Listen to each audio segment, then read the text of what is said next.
Ендеше отырыңдар, сабағымызды бастайық.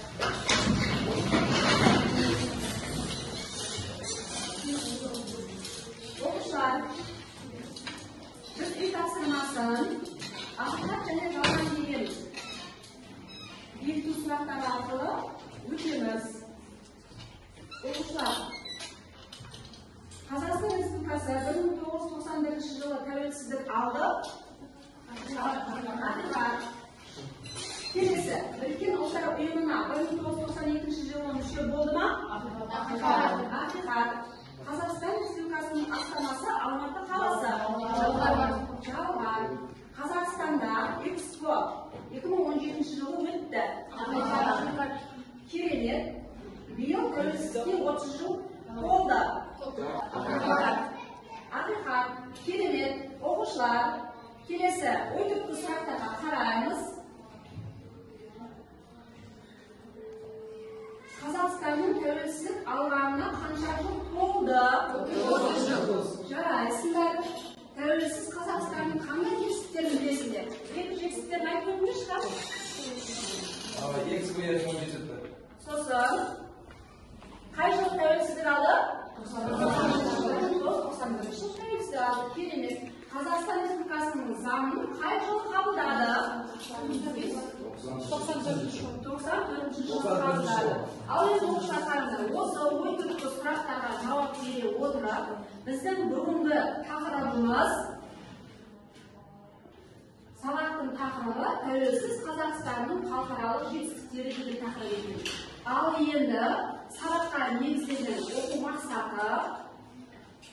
оқу мақсаты 9.2.7 ғаламтор энциклопедия, газет, журналдар, оқулықтар, ғылыми еңбектерден алынған деректерді дәйектендіре отырып, авторға сілтеме жасау, 9.4.4 құмалас сөйлем жасалу жолдарын түрлерін білу.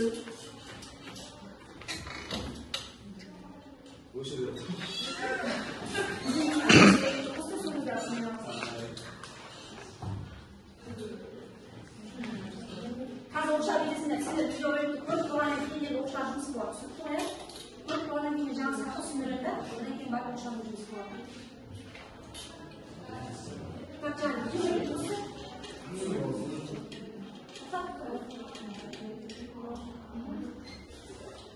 Жақсылап тыңдап аласыңдар оқушылар.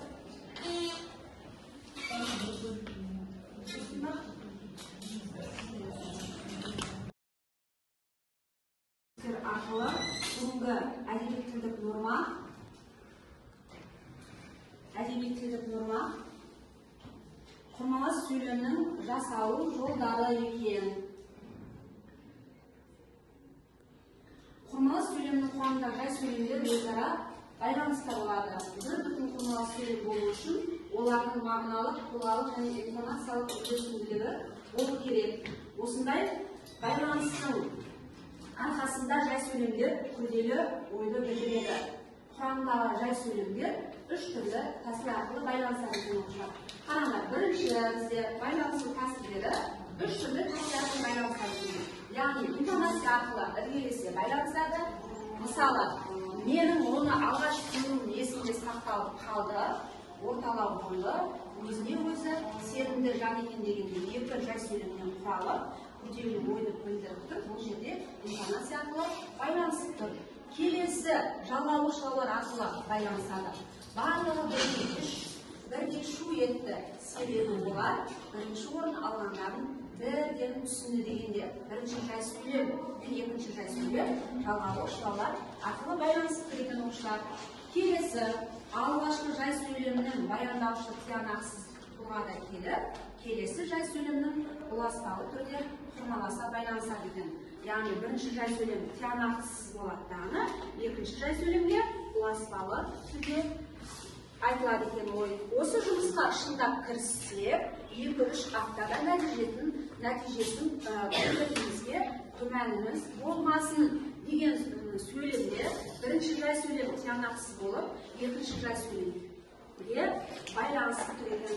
Ал енді оқушылар, сендер осы тыңдалым мәтіні арқылы және оқылым мәтіні арқылы енді тапсырма орындайсыңдар. suretler söyleydi degan tapsirma bu yerda o'sha suretlar orqali Qurmag'och filmga misol yozasizlar.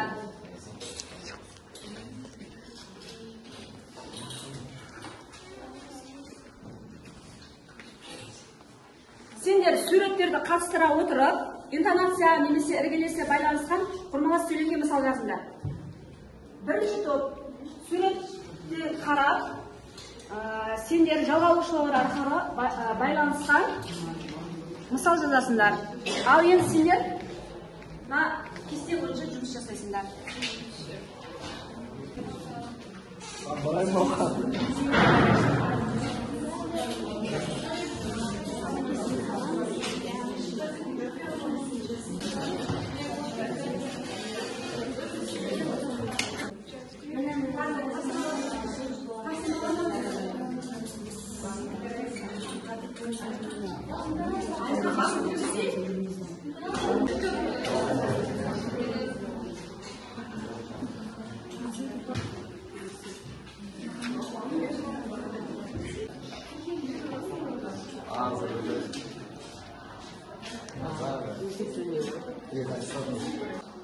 Біздің Қазақстан тәуелсіздігінің 30 жылдығына толы біздің Қазақстан Республикасының негізгі біріккен ұлттар ұйымының мүшелік етеді және Қазақстан тәуелсіздігіне 30 жылдығына толғанына бізде көптеген өзгерістер енгізілді және Қазақстан халық саны артып, біздің Қазақстан көп ұлтты мемлекет болғандықтан өте көп өзгерістер орын алады және біздің экономикамыз өте тұрақты болып келеді. Қазақстанды біз алатын болсақ, біздің Қазақстан бейбітшілік, тәуелсіз ел болғандықтан бізде көптеген ұйымдарға мүшелік етеміз. Мысалы үшін Шанхай ұйымына, біріккен ұлттар ұйымы және Тұран одағына біз мүшеліктер етеміз. Жарайсыздар. Ал енді соның ішінде Qurmag'och film кездесті ме? Қандай Qurmag'och film кездесті оқушылар?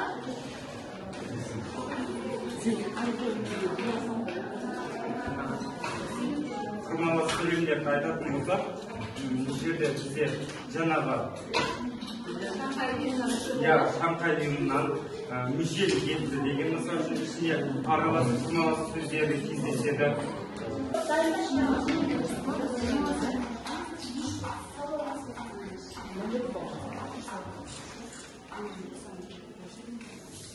Бізде сурет, ол Қазақстанның аты заңына байланысты берілген сурет.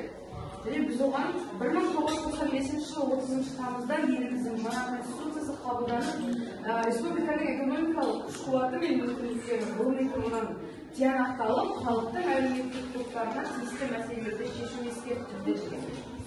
Яғни бұл жерде біздің Qurmag'och сөйлеміміз ол аралас сөйлем. Яғни бірінші сөйлем екіншісіне маңызды, бірінші сөйлемнің ойы аяқталмаған. Жарайсың, келінен отыра отыра. Келесі айдардың тобы шығып, тапсырманы ары қарай жалғастыра беріңдер.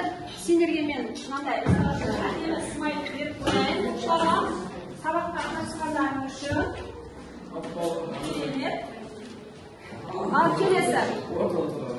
Бізде бұл сурет бірінші мамыр сол сурет, яғни көп ұлттың барлығы бірлесіп, сол атамыз келген шығарып жүреді. Біз тәуелсіздік яғни болған тәуелсіздікте тәуелсіздікке сөйлем 1991 жылы 16 желтоқсанда біз Қазақстанда тәуелсіздігін қабылдадық.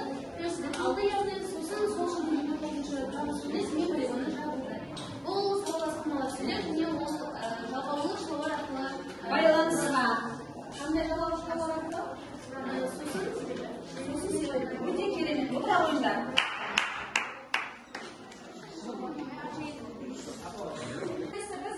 Сабағымызды қорытындылаймыз. Қазақтықта әдіс арқылы бір сұрақтарға жауап бересіздер. 1991 жылы 16 желтоқсан қандай күн? 1994 жылы 6 шілде жоғары кеңес күні. 1993 жылы 15 қараша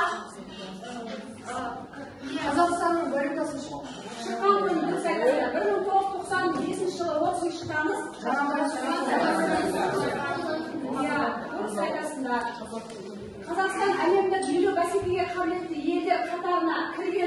қай жыл?